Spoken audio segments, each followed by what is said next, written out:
Dr. Corrie Block, thanks for thanks for being a part of our podcast. It's my pleasure. It's my pleasure to be here. And it's early in the morning, and we want to, it's not early for me, mate. I'm a 5 a.m. guy. Oh, okay. Cool.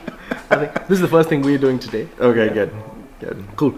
So this Digital Disruptors, we talk about anything that is affecting our lives in terms of digital and how our lives are changing because of that. Good. Yeah. To get in quickly, we would like to get an introduction of who you are, how long have you been in Dubai, and things like that. So I've been 7 years in Dubai, 5 years in Yemen before this, and 8 years in Estonia before that. So I grew up in Canada, in Vancouver, mostly in Vancouver.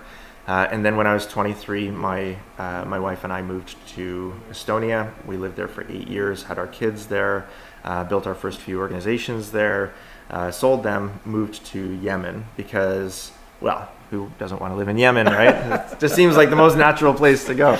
Now, we have a pretty large sense of adventure. I have a grand sense of adventure.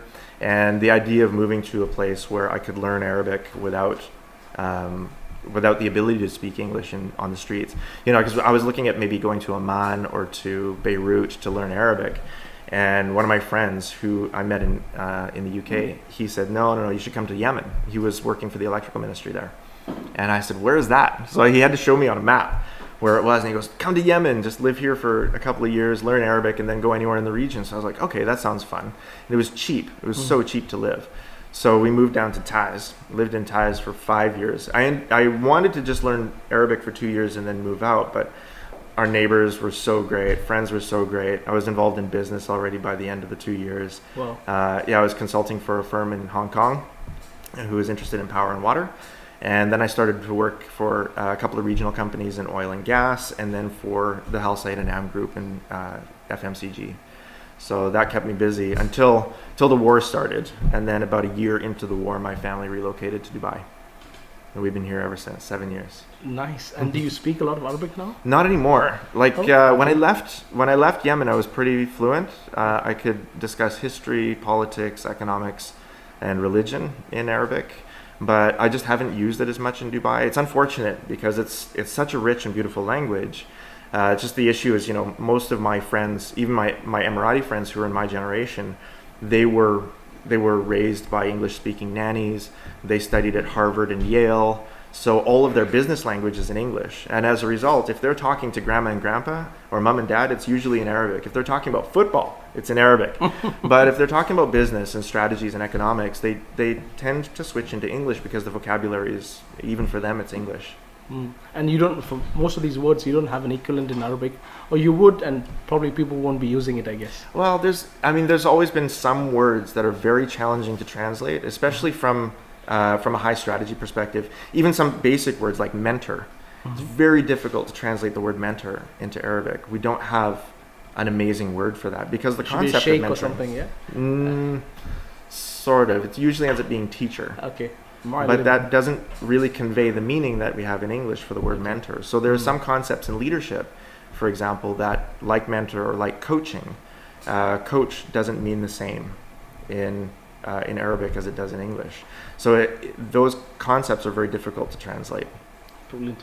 So you've moved from continents. You've come to the Middle East. You've spent time in Yemen and now in Dubai, and before that in Estonia. Yeah. So with all this, you've done businesses over multiple businesses, and now you have a consultancy where you're advising businesses how they can transform themselves into the digital era and what more things are coming up. Yeah, that's right. So having all this, do you think it's important to have a strong personal brand? I know you're doing a lot of stuff for that. But is it intentional, or is it something that you believe in always? No, it's intentional, but it's not something that I've been doing for a long time. So my reputation has always been very strong. I've had a very strong reputation. I'm competent and honest. And if you're competent and honest, those are like the two biggest things in consultancy. But I haven't been very famous. So fame, or that promotion, the self-promotion, the self-marketing has never been a strong suit for me. I've not enjoyed that part of the game, marketing myself. I've not really enjoyed that. So I've outsourced that, to be honest, because it hasn't been a strength of mine. But I really think, the benefits that I've provided to my clients over the last number of years have been so great that I would love to ramp up. I would love to scale up and become part of the public sphere in terms of being able to provide those businesses, not just to a few hundred people at a time, but a few thousand people, maybe 10,000 people at a time. So in order to do that, you have to build a public persona. And especially with solopreneurship, you are the brand, right? So what you can do is all that your company can do if you're a solopreneur. So who you are is absolutely paramount to your brand, to your clients, to their understanding of your capacity. And that's where, for me, I engaged a PR firm, Briar Prestige. She's done a great job of doing all the things that I hate about marketing, which is, for a solopreneur, the self-aggrandizement, that kind of self-promotion. It doesn't feel natural to me. And she does all of that work for me, so I don't have to think about it, and I don't have to bear the moral responsibility of promoting myself. No, it's very true for a lot of business owners. Yeah. As I mean, in our audience, there are a lot of business owners. And sure. If you're out there listening to this, I think you relate to this. Yeah. Where you're doing amazing jobs and putting strategies together to rallying a team around your vision and mission and stuff like that. Yeah, of course. Meeting clients, meeting deadlines. Yep. With this, you want to be a part of the public sphere so that you can take your work to a bigger audience. Yeah.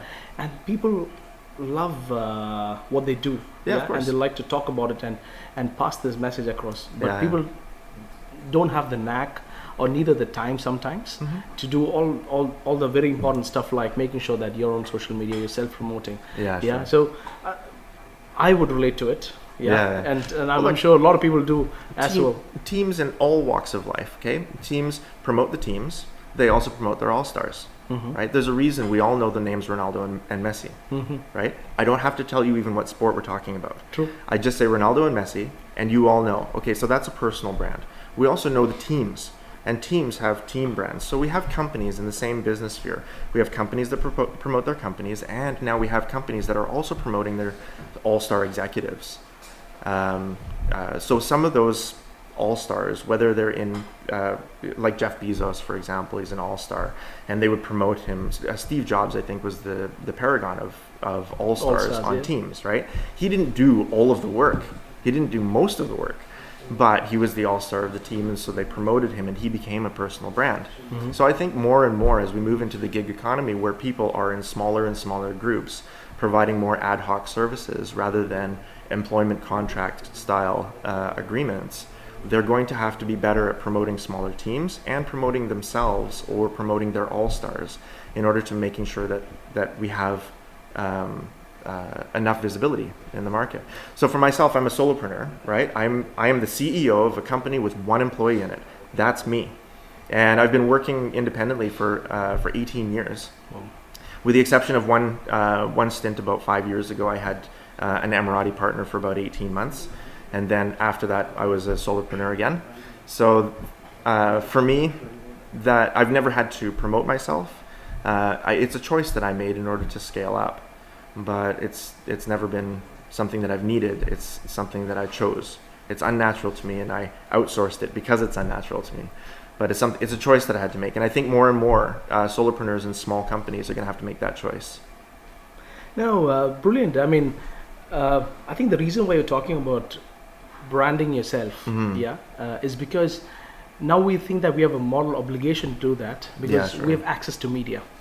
At one particular time, probably 100 years back, only the rich and the powerful had access to media. Now we're talking about we're talking about Apple and how the ex-CEO of Apple was doing it. If you think about it, this is exactly what Edison did with electricity, and it was, I mean, we would relate Thomas Edison as an inventor of the light bulb. But it's actually a company that actually did it. if you think about big leaders like the Mandelas of the world, or even Hitler, for that matter, they had strong brands which were created because they have access to media and they could influence media. Yeah, sure. In today's day and age, you can see a lot of personal branding come up, and it's become important because now we all have access to media. It's become kind of democratic, and it's about how much value you can bring in. So they talk about the width of your wallet is not that important now compared to the width of the brain. So that's when people like you. Brain width. I like that. So that's when people like you who would bring a lot of value. Yeah, sure. You have access to media, and you can put this out there. And this is where people can really benefit. So there has to be balance, I think, between promotion and competence. You have to actually be able to deliver what you're promising to deliver. That's the challenge. Otherwise, you just end up with, I hate to use the word influencer, but somebody who promotes themselves for the sake of promoting themselves. And then that's all they have to offer is their listening market. Now, the listening market that influencers have does have value, right? From a marketing perspective.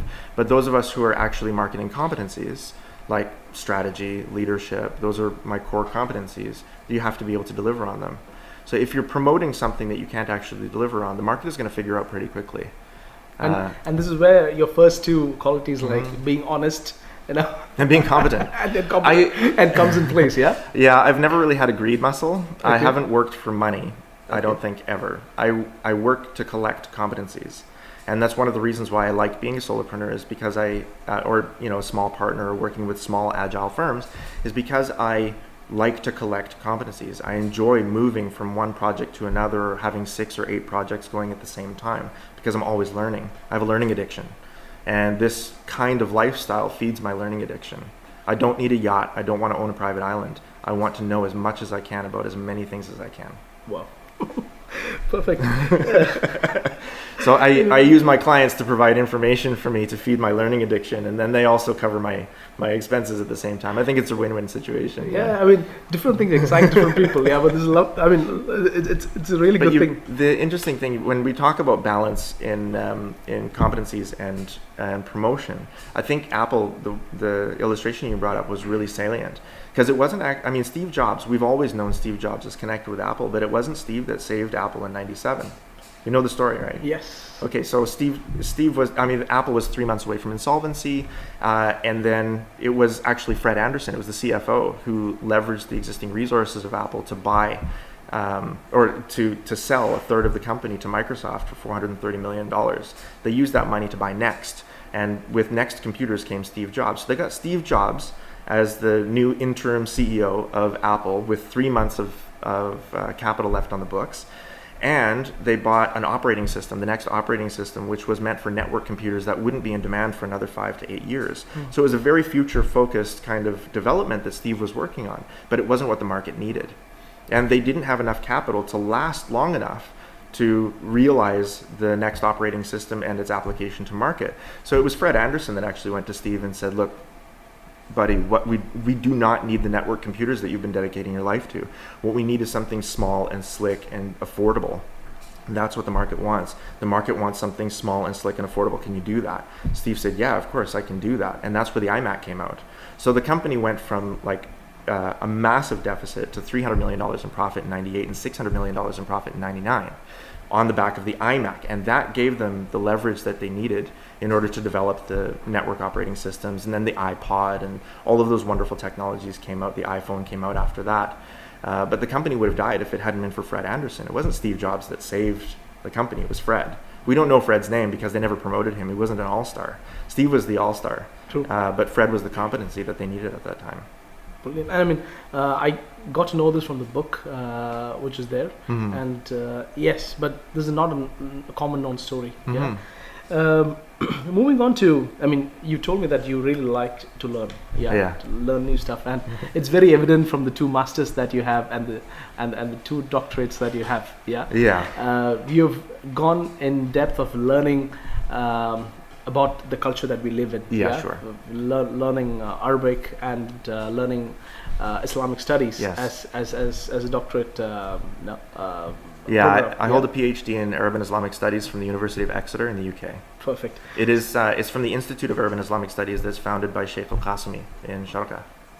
Nice. So I think this reflects a lot with your passion. Yeah. Yeah, I'm very proud of the study. For me, it was because I was living in Yemen. Okay, so studies by themselves are not a career move for me. They're a hobby. I have done all 4 of my postgraduate degrees while working full time.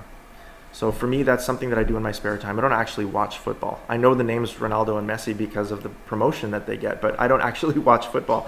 I read books, I write journal articles, I enjoy that. That's for me, that's fun. So I've done all of my studies while working full time. And while I was living in Yemen, a good deal of the time I would spend was with my Yemeni friends. We would be sitting around smoking shisha, talking about economics, politics, religion, and it was on the history of the relationship between the Islamic world and the Western world that I was really ignorant.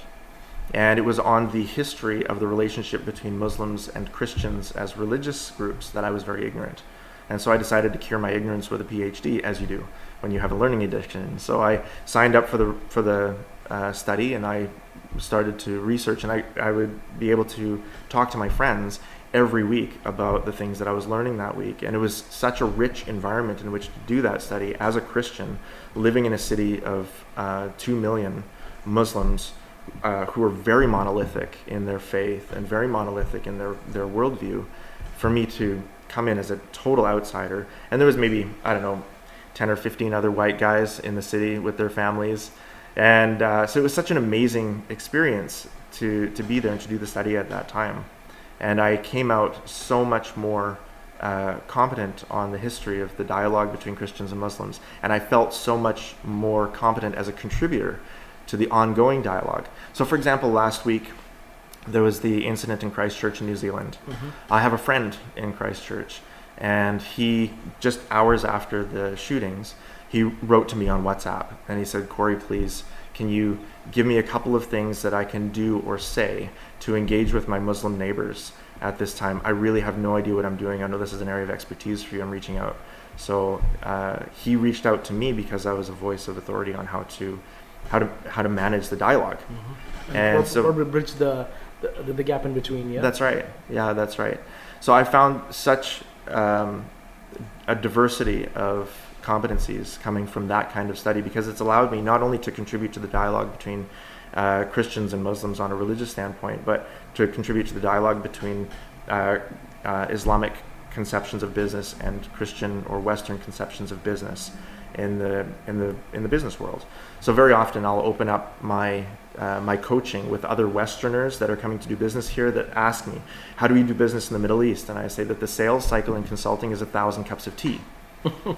And that's my opening gambit into coaching for consulting here in the Middle East. Is the sales cycle is 1,000 cups of tea. You have to actually spend enough time with someone to be interested truly and genuinely in their life. You have to know the names of their kids. You have to sit and drink tea with no expectations. And you have to truly have no expectations in order for something to materialize over time. And you should be patient, because I mean, we take in this area of the world a 400-year view of things. Mm. It's a 400-year historical view rather than a 400-year future view, but it produces a lot of patience in negotiations, which tends to drive Westerners nuts.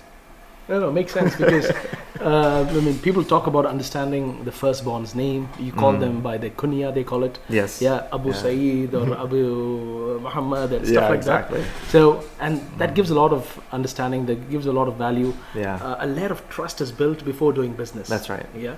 That's right. And trust is the fastest moving currency in business. I mean, it's all based on oxytocin as a brain chemical, right? It's the chemical that our brain produces to help us to determine who it is on the planet that we can trust to provide for and protect our families when our backs are turned, right?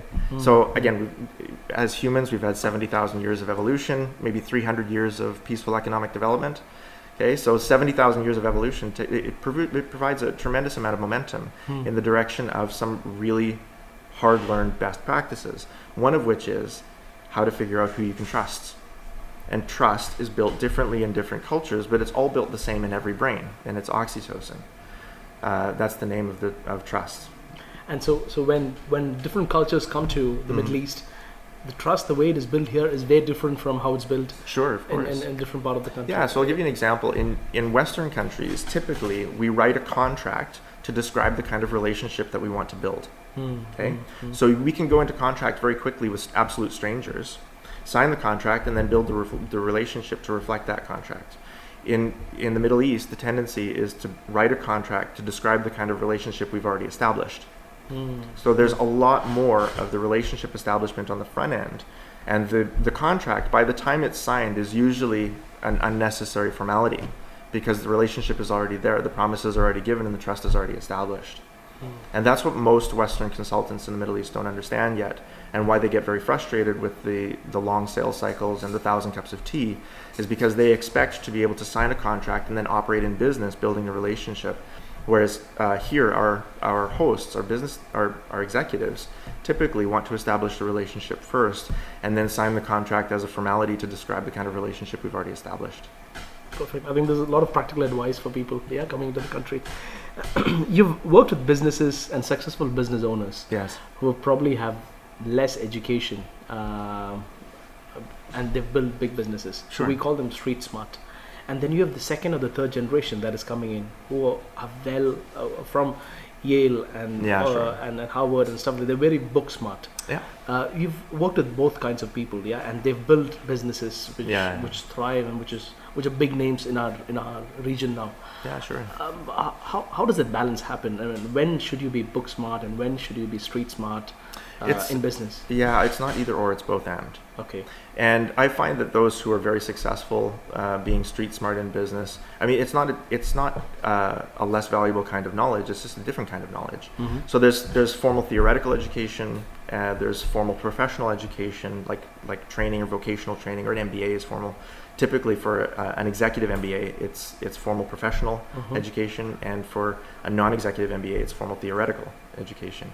But the street smarts are absolutely still required in order to do business. So if you take a street smart entrepreneur and you put them in front of the same business decision as you take a fresh MBA with no experience, they'll both make the same mistakes, because you need both.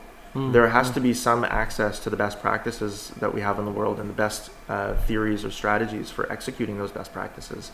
There has to be some access to that information, and you get that typically by learning, by some kind. You can read books, you can take Udemy courses online. You don't have to go to school in order to get that knowledge, but you have to get that knowledge in order to be good at what you're doing. But the best practice that I've seen in the region that works the most is they surround themselves with people that are competent in things that they're not. So the best leaders are the ones who say, yeah, actually, I'm street smart, and that's good, and I trust that like 70% of the time, but for the other 30% of the time, I surround myself with really competent people who have had Harvard education or have the MBA or have the DBA, and they surround themselves with advisors who can fill in the gaps on the theoretical knowledge that they haven't collected yet. And I think that's more and more how we need to go. There was a great piece of research by Rosalind Torres, who suggested in her study of leadership that one of the great competencies of 21st century leaders is the ability to surround yourself with people that are different than you, and then to trust collective wisdom rather than individual wisdom in decision making. Because 8 heads are better than one, and 8 different heads are better than 8 heads of the same.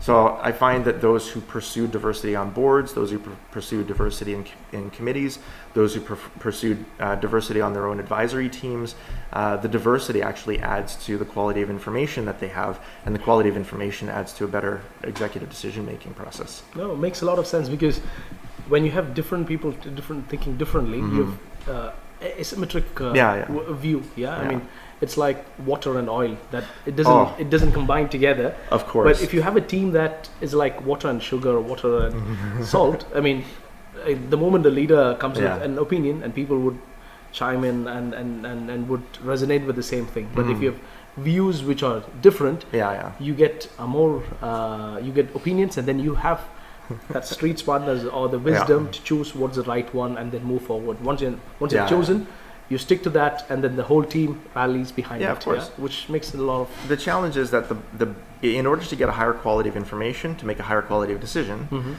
you have to take more time, and it's going to be more frustrating. So I can't tell you the number of times that I've talked to chairman of the board who says, oh yeah, we don't have any board problems. There's no problems on our board. It's a very smooth operation. I'm like, of course it's smooth. You have 8 guys, all educated in the same, they grew up in the same city, they were educated by the same people, they probably went to the same mosque. So they have this exactly the same worldview. You have 8 of the same brains sitting around the table, and you're surprised that you all agree with each other? Of course you all agree with each other. You have the same worldview. Now try it with 8 different people. People from different walks of life, different religious backgrounds, different educational backgrounds, different genders, and like that kind of thing just, oh yeah, that freaks them out. They're like, oh no, we would never be able to make a decision. I say, no, you have to create a process to make the decision, and the decision-making process is going to take a little longer, and it's going to be a little more frustrating because you will agree on less. But it's that lack of agreement, the lack of initial agreement, that leads to a higher quality decision, if you're willing to stick with the process of decision-making for higher quality of information. And you can't get the higher quality of information if you all have the same worldview. True, very true. In the work that you do, you go into a country, you learn. I mean, you've adopted a lot of collegiate culture in the way you've run your consultancy. Yeah, sure. How much of that is important in a country like Dubai, Sure. or a city like Dubai in UAE, where you have 140 nationalities coming in. Every boardroom is a good mixture of different nationalities. How much of the collegiate culture is relevant or is prevalent in the way business is operated today? On the street, not very much. Okay. But in the boardroom, very much. So there's a big difference between the culture of Dubai on the street, which is very much a blank canvas culture. So it's like we're all living in the sheikh's house. Right. It's not a standard democracy. It's a home. And it's a home that belongs to a family. And the family is a very welcoming family. And so the sheikh says, hey, listen, everybody, why don't you come and stay in my place? It's a fun place to do business. It's a fun place to live, raise your kids. It's a safe place. You can live here. Just, don't embarrass me in front of my friends or in the kitchen. Basically, you can decorate your room however you want. If you want it to be India, it's fine. Just go to this wing of the house. It's India. If you want it to be London, that's fine. Just go to this wing of the house and it's London. So you can spend your time in different rooms of the house and have a different experience of what Dubai is. So I think understanding that is very important. Yeah. I mean, you can to do business, to understand the culture is very important. Yes, of course. And things like what you said, building trust, and taking time to make decisions. It's quite prevalent in the region. Yeah, of course. And so, for example, I'm always looking for there's nonverbal signs from Khaliji leaders that they won't know that they're doing this, but because of their culture, they have to do it. So one of the nonverbal signs is the removal of obstructions on the table or the removal of the table. When they feel that they've built trust with you. So I remember, this has happened to me several times. I remember one CEO of a large company, I was in front of him, 30 or 40 times. We'd spent half an hour to an hour together talking about family, talking about experiences, building trust, talking about strategies.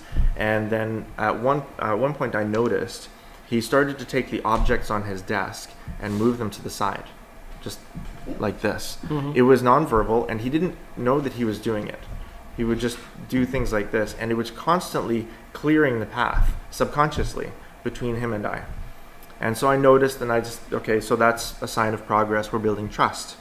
And then at one point he stopped, and he stood up from his chair, and he came around to my side of the desk and sat down next to me rather than across. He wanted to actually remove the desk, but he couldn't physically move the desk, so he physically stood up and moved around and sat down across from me. And that's one of the nonverbal ways for Westerners to know, yeah, you're building trust, and yes, they're interested in building trust with you, is if after a number of meetings or after a certain time in relationship, they remove physical objects that are between you subconsciously. But that comes with years of experience, learning little things like that help to indicate that yes, you're making progress. This is new information that we have learned, and we'll definitely look forward for these, in our meetings to come. I just want to touch upon you being a solopreneur. Sure. Yeah. I've started my business probably 9 years back. Yeah. It's only probably a year that I could operate by myself. Yeah. Where I was talking not talking too much to people, and I always wanted to build systems around so that I could do things that I'm good at, and then I have the right people doing other stuff. So you being a solopreneur, I mean, and you've been doing that for 18 years, with a small gap in between. Sure. And a few months. Sure. How do you go about doing it? I mean, is this something that you would advise entrepreneurs to take as a journey, or I mean, not just advise? This is the way that the world is going. So in the media, it's called the gig economy, and it's where people become more and more specialized in terms of service provision, and more individualized in terms of contract. So it is a little more heavy lifting in terms of business development, but once you're known as a specialist, once your unique contribution to the planet is made aware, then absolutely you'll be in demand. So that's not the issue, and that's the part that freaks people out, is, oh my goodness, I'm going to be on my own. But I'm not on my own. In terms of delivery, I have a great adhocracy of people, service providers that are like me, but specialists in different things. So I don't have to do some of the heavy lifting that I don't enjoy. And basically now I'm at the place in my career where I only do what I love. And there are some things that I know how to do very competently, but I will do through others and then supervise their work in order to execute very well for my clients, but not have to do that work myself. And that gives a job to that other person, that other gig economy service provider. So there's other solopreneurs out there that I work with in terms of doing some of the heavy lifting that I don't enjoy. Like I'm very often called on to do valuation, and I know how to do valuation very well. DCF valuation and market-based valuation it's easy work, but I don't enjoy it. But I know how to monitor it and how to look for quality in it. So I have other providers that I count on to do the heavy lifting. They build the spreadsheets for me, and then they send them to me, and then I criticize them and I send them back, and then they send them to me, and when I'm happy with them, then I give them to my clients. But yeah, I don't enjoy doing DCF valuations anymore. So you build teams as and when required. Yes. And depending on what expertise is required for that particular project, you would partner up and you would conduct business. Yeah. So right now my clients, they get a DCF valuation that's at my level of quality, because I've done it through someone, and then I've not let it pass to my client until it meets my quality requirements. So they know they're still going to get a DCF valuation that's at my level of quality and not the level of quality of my service provider, right? My service provider, my partner in that project, is going to provide to me something that's at my level, at my standard, not at his or hers. And then so I provide that to my client. But neither of us, myself nor my service provider, is going to be able to do a valuation at anything close to the accuracy of an AI in 5 years from now. So yeah, I think we would definitely have that as a topic later, because AI is something that we keep hearing about a lot, and it's definitely going to change the way we do business, and regular business, in the next 5 to 10 years, and it's very, very close. So what processes that we have to keep in, and what processes you have to have algorithms come in and do efficiently for you, so that you can retrain your people, and you can reallocate them to different places. I think every business have to look into it. Do you want to spend a minute talking about your experience in AI implementation? Oh goodness, it's a wonderful topic, but it's a subtopic under something that I run specialist workshops on the future of work. And I do this in cooperation with Zisha & Co. So Zisha & Co, they're the authors behind Smart Dubai and the Ministry of Happiness, and those kinds of massive grand projects that have driven Dubai into one of the top 10 most innovative places on the planet. So I've been working with Zisha & Co on the future of work. And so I present a workshop on the future of work that helps companies to learn what is Industry 4.0, what is blockchain, what is its application for business, what is AI, what's the difference between specific artificial intelligence and general artificial intelligence, and should we be afraid of it? And so I open up with great stories like between 1915 and 1960, the United States horse population drops by 88.3%. That drove a lot of horse breeders out of work, right? And it led to an economic recession in the 20s based on a lack of need for animal feed, because there were just so many fewer horses eating animal food. So the animal feed market collapsed, and a whole bunch of sub-markets collapsed because horses were no longer in demand. And of course, that was the era of Henry Ford. Mm-hmm. Henry Ford had created his Model T, driven it off the line, and never looked back. I think in the first year they did 20,000, in the second year they did 100, and in the third year they did 170,000 cars. And it was just phenomenal growth in the U.S. auto market during that time. And so other sub economies like the fuel market started to go up, right? The tire market started to go up. So rubber was more in demand at that time. And so and steel started to go up, and aluminum started to go up. So there was other markets that benefited, but some markets died in that kind of thing. And AI is driving a good deal of our core competencies to the place where we're starting to ask questions like, hey, am I a horse breeder in the era of Henry Ford? And a lot of CEOs are freaking out about that. They are. And if they're not, they're burying their heads in the sand, because they should be at least asking the questions, hey, what is the future of work in my industry? And so I've been working with companies now. I won't tell you the ones that they are, because this is kind of a secret project for them. But I work to help them to understand what are the technological disruptors, those major technological disruptors, and help them to work through a process of determining a 5 to 10 year strategy for adapting, innovating, and disrupting in their particular market and in their particular segment, industrial segment, to make sure that they survive this challenge, because it is a challenge. AI, as one of the drivers of change, is going to make a good deal of our work redundant. And we have to know how to adapt if our companies are going to survive. So those, like you said before, the ones with street smarts are not going to be able to adapt to this. This is Henry Ford, and they are horse breeders, and they will have to surround themselves with mechanics. And that's going to be a very awkward conversation when people who are amazing at breeding horses have to say, hey, listen, I need to hire 100 mechanics to teach me how to build auto parts so that I can change my horse farm into a auto part manufacturing facility so I can fit into the next generation of industry. That's actually the conversation that's taking place, and those smart CEOs with street smarts are surrounding themselves with mechanics now to do that. So they've used their street smartness to make sure that they're in the right room with the right experts, so that they can transform their business into what they want. That's right. Make it future proof. Yeah, that's right. Or at least future resistant, right? It's not possible to be future proof, but you should be able to be future ready. And you should be able to have a strategy that's in place that's steerable.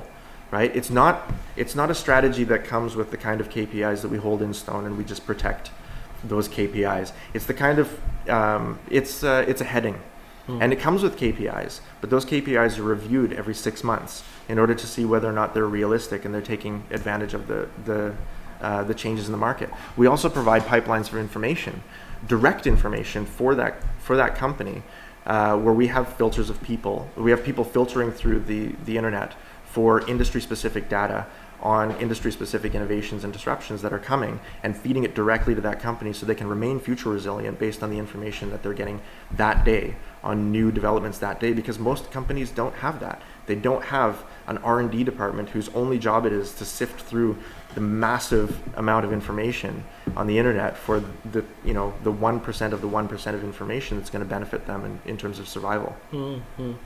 We had last week we had Danish come in, and we did exactly the session of breaking this down of how from thinking about smart Dubai and how's AI being adopted today, and about the workshops that they're doing. I think there's a good amount of work that you guys have put in. Danish is a good friend, and he's one of the best thinkers that I've seen in Dubai on these issues, and these are salient topics. We can make Dubai not just a survival hub for businesses in the next generation, but a real thriving environment for the kinds of innovation that will determine how we do business in 30 years from now. And that, I think there's a lot of forward thinking at the top management in Dubai is extremely forward thinking. Middle management is less so. They're still very protectionistic and very honor driven, and that is limiting the amount of information that they're willing to take in order to make higher quality decisions. So I think as those mid-level leaders start to become more confident in themselves and more confident in their ability to surround themselves with people who can compensate for the competencies that they don't have, and they're willing to acknowledge that more brains at the table and more different kinds of brains at the table is better than any single brain at the table, even theirs. That kind of maturity in leadership is going to help drive this country forward, and that's the kind of maturity we find at the very top. Is we need to be more diverse, and we need to surround ourselves with people that are very different than us, and be willing to make great quality decisions that are differing from our own specific individual opinions on what those decisions should be. Brilliant. When we check your website, there are a number of offerings that you do in terms of consultancy. For somebody, like if you want to explain to a kid, how would you explain that? And if somebody would want to work with you, I mean, when do they know that, okay, I should be actually calling Dr. Corrie and probably booking an appointment with him? Sure. So to a kid, I would say I help teams of people become the best possible teams they can be. And I help the members of those teams become the best possible members they can be. So right from individual executive coaching, straight up through grand leadership training. So leadership training, I think, is one of the most amazing, unique service provisions that I provide. I've been doing it for 18 years since I was in Estonia, and it's led me to develop a new theory for mutual strategy that I've found to be the most effective particular training or unique training in business, and that is how to develop dopamine, oxytocin, serotonin at work. Basically, it's a mind hack for a number of people all at the same time, but it's waking up core staff, the C-suite and the top management to the reality that the people that are in the company are not resources of the company, but they've actually dedicated half of their waking lives to a mutual strategy, an economic project that provides for and protects their family. And that enlightened self-interest view of business is becoming the driver of performance and productivity. On average, it goes up by about 50% performance and 50% productivity and 88% in loyalty. Company loyalty goes up by about 88% when we give people that sense of meaning in their jobs. And that sense of meaning is connecting them with their self-interested view of why it is that they're in that particular company. Why are you here and not someone else? And why are you here and not somewhere else? And those conversations, when you have those with high-level employees and those cascade down to mid and lower-level management, those are the most powerful conversations in business because they govern what people do when no one's looking. No manager can manage their team 100% of the time. No manager can manage their team 10% of the time. That's just the nature of doing business, right? We're busy people. So the majority of your margin is made when no one's looking. What are the decisions that are being made by your staff when no one's looking? And if they don't have that innate sense of loyalty to the organization, they will take the resources of the organization and use them to their own personal benefit when no one's looking, and there's your margin gone. Right? So the most powerful thing you can do is to align people to their particular reason for being there. Whether they're with that organization for 5 years, for 50 years, doesn't matter. Every day that they're there, that's half of their lives. And when we as leaders are unwilling to waste half of a human life today, we become much better leaders. Now, it is very, very important today because finding meaning and finding a purpose is very important because, especially being millennials, the average time you spend in a company is 2 to 3 years. And I think it's a lot because they lose meaning. They're not connected to with all these things that you're talking about. Now, I'm part of a company and I've spent a lot of time to build a particular thing. So once that meaning is put in, they feel a lot more fulfilled. Absolutely. And they don't look for the next gem, which is going to be equally miserable, things like that. But when it comes from a leadership, that explains why you're here, why we would spend probably more than 50% of waking time together and what are we building together and what's behind it. That's right. It would keep in a lot of retention. That's because right. I think the worst thing a leader want to lose is people who are trained, people who know the business, people who he can trust, and letting them go. Of course. I mean, you have to let people go, but if you could do it at a much slower pace, and if you could facilitate with leadership training, this would be brilliant. Yes, of course. The efficiency would go up probably more than 50%, I would say. It actually statistically does. Yeah. So the research suggests that when people have meaning at work, they perform much better. That's a statistical fact. Meaning we describe as the combination of purpose and significance. So knowing that you're doing something, and knowing that you're doing something that matters. Let's call it that. Doing the need to do something, that's a human need. And we have a brain chemical for that too. It's called dopamine. So the sense of achievement we get when we do something, when we knock something off of a task list or graduate from a program or complete a training or hand in the report or make the monthly target, that's dopamine. We actually get a rush from that. And the street word for dopamine is heroin. So we all know it's incredibly addictive and it's very, very powerful. But we all produce it in our heads every day. And we can teach our brain to produce dopamine by a lot of different things. There's a lot of unhealthy ways to produce dopamine. There's a lot of really, really healthy ways to produce dopamine. So if we can get our employees to produce dopamine by achieving at work and finding that meaning at work, then that fulfills their sense of purpose. Secondly is a sense of significance. We need to know that what we're doing, and not just achieving for the sake of achieving, but we need to know that what we're achieving matters, that it's meaningful to us, to the people around us, to the people in our tribe, the people on our teams, to the people in our families. We need to know that we're providing some kind of benefit to humanity and to the humans around us. And there's two other drugs for that, serotonin and oxytocin.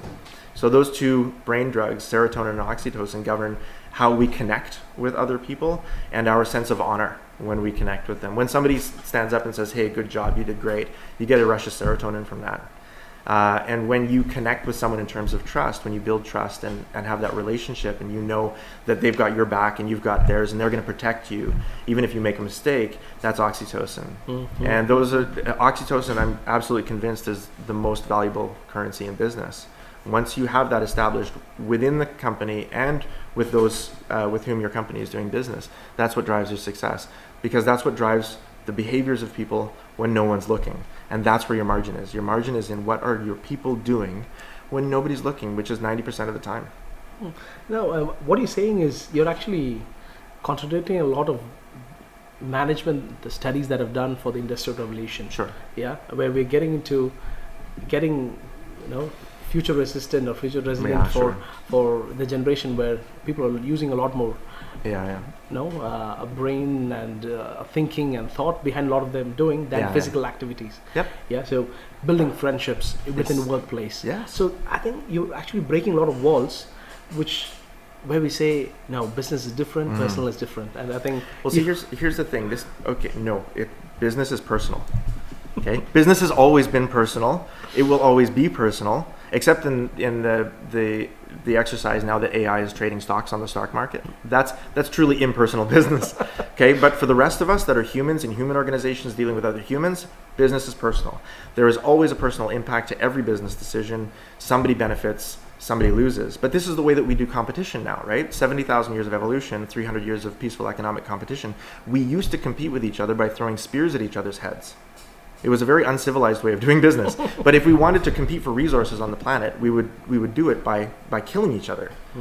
And we decided somewhere along the line that, hey, let's not do that. That's messy, right? It's messy and it hurts us and we just don't like it. So we became less violent and more economic. And so our slow move toward economic competition has built us into a place where we can compete for resources on the planet, which is what we're still doing. We're competing for land, for food, for safety, for power. We're competing for the same resources, but we're doing it in a much more peaceful way. We don't have to throw spears at each other's heads anymore. It's more civilized. It's a more elegant game. But it's still the same infinite game. Compete for resources, win as a tribe. Now, instead of having tribes as families, we have tribes as economic communities. So our new tribes are the businesses we're part of these tribes, and we make an agreement to behave as a part of the tribe to provide a specific kind of labor to that tribe so that the whole tribe benefits in the whole tribe's competing for resources. And instead of throwing spears at another tribe, we have a third-party arbiter, which is the market. The third-party arbiter decides who should get the resources. The client, the arbiter, or the client or the market decides who should get the planet's resources based on the rules of the infinite game, which are no rules at all. You just compete for the attention of the market. But it's far better, I think, than throwing spears at each other. True. It's a more elegant game. It's less messy, like you said. Yeah, that's right. But to that extent, that everybody has always been competing for resources, and we've always been doing it in families and tribes and as nations, and now we're doing it as companies. It is personal. It is personal because my company's ability to win that contract directly influences my ability to feed my family, to educate my kids, to care for my parents in their old age. If my company does not do well, some of us might get cut. I might get cut. I might not get my bonus. I might not get the raise that I'm looking for. I might not be able to educate my kids the way that I want to, or feed them the way that I want to. I might not be able to care for my parents the way that I want to. And so our economic communities give us the ability to compete for resources on the planet that allow all of us to take care of all of our families all at the same time without throwing spears, right? But that's the way that we actually do business now. It has always been personal. It will always be personal. And the idea that it's not personal, it's just business, that's a myth. It's a myth that was invented in the 1980s. I wish I could quote it, but there's a couple of great strategists that came out of the 1980s that started to view humans as resources. You know, the whole hashtag humans not resources, by the way. True. Yeah, so they started to view humans as resources, and that's where the great huge labor cuts of the 1980s came from. In the West, at least, was to save money. So companies that were in trouble, suddenly these consultants and strategists started looking at them saying, hey, why don't we just cut a bunch of human capital? And they didn't pay attention to the cost of cutting that human capital. So now let's take, for example, a small team of accountants, okay? A small team of accountants, 8 accountants on one accounting room. They're a small team. We've done a really good job of building up their loyalty to each other, to the company, so that they're actually behaving well when nobody's looking, they're producing value for the company. And then suddenly an external voice, some random consultant, comes in and says, you 3 are no longer members of this community. Gone. Just like that. And they just pluck them out. What happens? What happens to a community when 3 members of the community are arbitrarily removed in a community of 8? And then you say, okay, fine, the other 5, you have to do all the job of the 8. Not only that, but you have to do it without your friends. They're gone. All of the relationship that you built, all that oxytocin, gone. So then those who remain in the community, they don't trust the community anymore. They don't trust the consultants who destroyed their community. And do you think they think that their jobs are safe? No, they don't. So they'll typically spend about 30% of their time brushing up their CVs and looking at Facebook, because they're no longer loyal. And when they can get away with it, they'll take the resources of the community and they'll use them for their personal benefit. Because they don't trust the community is not safe. It doesn't take care of them. It's not going to protect them. And then you have other companies like in Al Masood, one of my clients that I've been working with over the last number of months in strategy and leadership training. They had an amazing 2009 year. Everyone else had a terrible 2009 year, but Al Masood had an amazing 2009 year. They refused to cut anyone. So they actually, the board, the ownership, they took the hit, and they decided we're going to just keep everyone on payroll. And they did. They didn't cut a single soul during the 2009 crisis in Abu Dhabi. Because of their commitment to the people. And now you see the benefit of that, the payoff from that. They're actually doing well. In an economy where people are struggling, Al Masood is doing well. They're thriving because they're committed to their people, and so their people see that and are committed to the community themselves. No, I think a lot of learning that when I've been running my business for the last 10 years, this is exactly what I learned. Understood that people would coming together, they would like to build friendships, they would like to be a part of something more than themselves. And it's not just about the paycheck anymore. That's right. Yeah, it's about growth, it's about finding meaning, it's about happiness. All these things is what actually makes a workplace like you said, the new tribe. That's right. And if you have, so the chemical version of happiness is the combination of dopamine, oxytocin, and serotonin in the brain. That's what happiness actually is. It's the same it's the same experience in every human all over the planet. Dopamine, oxytocin, serotonin. If you know the ways to produce those at work is going to become a lot more fun. Your people become happier. Not only are they happier at work, but they perform better. Again, performance and productivity go up by 50%. Loyalty goes up by 80% or 88%. And there's a residual benefit from that. And that is that people who find meaning in their jobs live longer.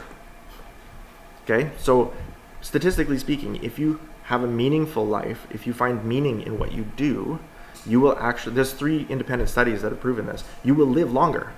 So not only do we make the days of their life happier, we add days to their life. Wow, nice. Humans live longer and they smile more when they're producing dopamine, oxytocin, and serotonin at work.